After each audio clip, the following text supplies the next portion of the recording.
Welcome. My name is Publius, and I represent the social-libertarian movement. The social-libertarian movement is committed to the future of the West. Its orientation is international and cross-party. Categorizing it within the traditional left-right spectrum is neither intended nor desired.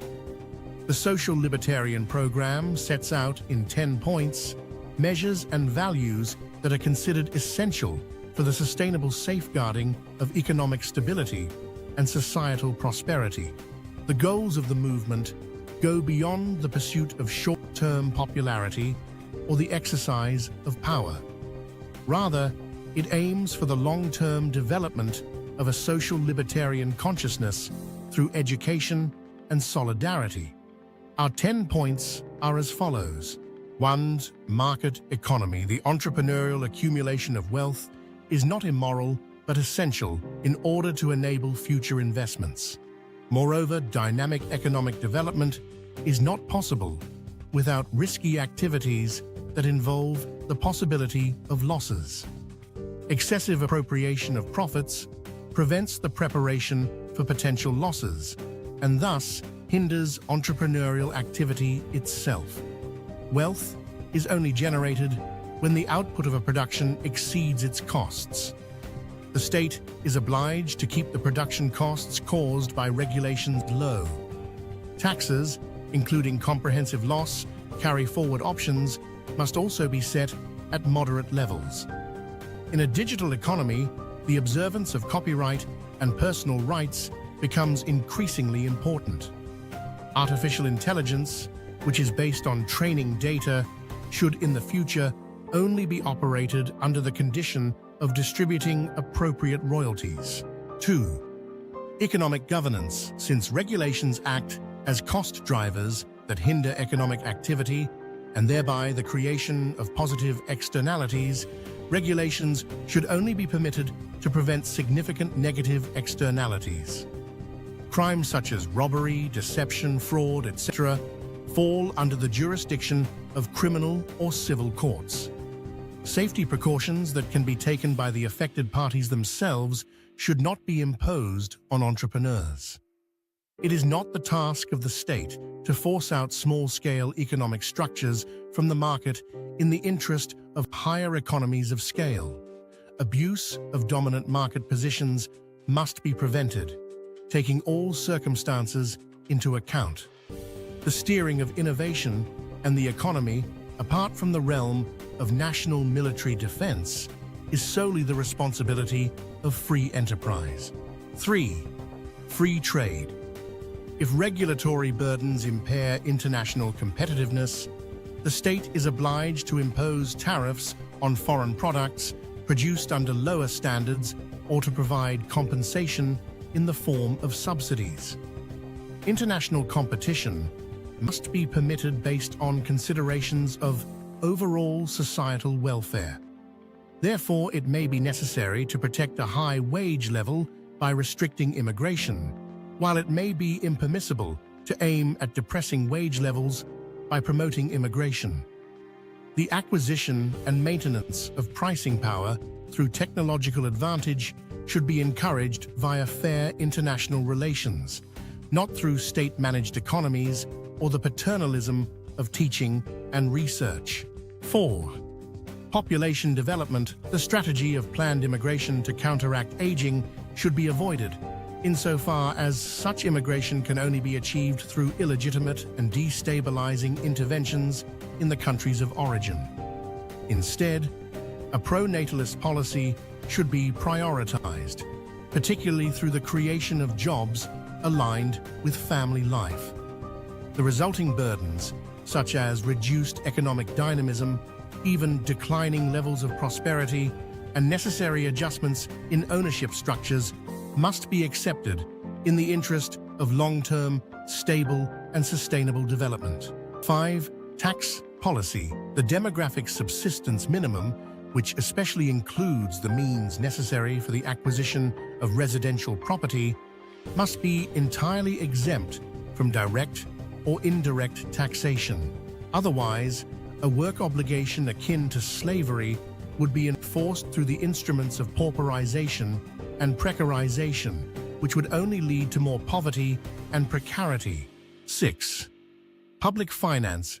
If an unexpectedly poor economic development leads to a shortfall in state revenues, this shortfall must not be compensated by an undue increase in the tax burden. Instead, creditors must be referred to a reduction of their claims. Maintaining the solvency of the state is not an end in itself. If a state bankruptcy proves necessary, it must be managed with social considerations in mind. Creditors' participation in any future positive developments must be ensured by freezing currently non-dispersal funds and claims without significant inflation risk into escrow accounts rather than cancelling them outright. 7. Social security. The Christian commandment of charity was, during times of stronger religious fervor, naturally associated with personal duties of almsgiving and assistance. It was only in the course of state development that these duties were transferred to public institutions and corresponding social administrations. To the extent that these administrations prove to be financially unsustainable, a revival of the original personalized obligations of charity and aid should be considered. In doing so, current welfare regulations that focus on personal responsibility and self-reliance should be integrated as effectively as possible. Once a certain level of net wealth is attained, there should automatically be an obligation to establish and operate charitable foundations or educational institutions.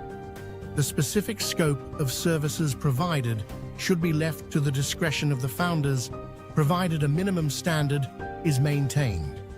Provisions should also be made for the formation of donor associations.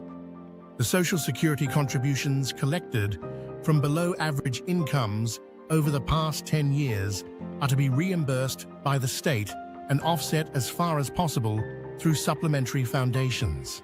8. Separation of powers. To prevent the merging of state power and financial interests into an all-dominating oligarchic ochlocratic creditor class, it is essential to turn the state and capital into counterbalancing forces. This means capital should be subject to an inheritance tax, the rate of which should be based on the average state spending ratio, state quota, over recent decades. It would be counterproductive to include in this tax the kind of capital tied to individual or family enterprises that depend on exceptional intelligence or skill.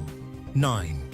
Social policy. It is not the state's role to protect certain groups of citizens from emotional distress by educating all others accordingly, as this infringes on civil rights such as freedom of speech and freedom of conscience, and is therefore incompatible with a liberal democratic order.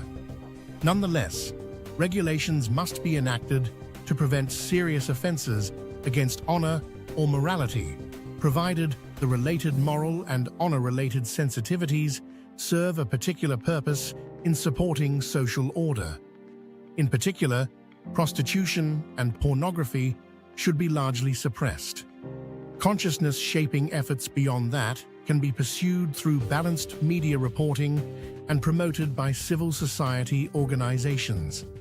The state guarantees the equality of its citizens by treating them equally, regardless of irrelevant personal characteristics, and in particular, by ensuring equality before the law.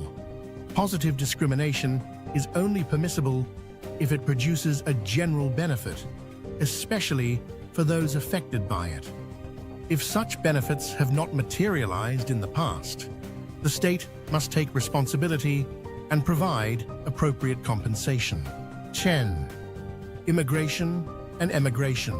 Neither a particularly homogeneous population nor a tribal society is of value to be promoted by the state, nor, conversely, is a particularly heterogeneous society, so long as a just and functioning state can exist independently of these factors in the enlightened self-interest of all citizens. Immigration of individuals who, due to a lack of proper socialization, cannot be presumed to share this enlightened self-interest should be avoided as far as possible. Persons who share the values of the destination state should be actively encouraged to emigrate to it, provided that the destination state offers better conditions for realizing the ideals of a socio-libertarian society than their country of origin. The fate of those who choose to perish as wolves among wolves is tragic, but even more tragic is the fate of those who never had a choice. In the awareness that the world is better than the pessimists believe, but also more fragile than the optimists hope, the only path to a humane future lies in the committed cooperation of well-meaning forces.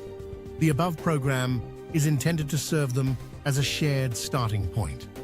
Further information is available at www.solmo.org.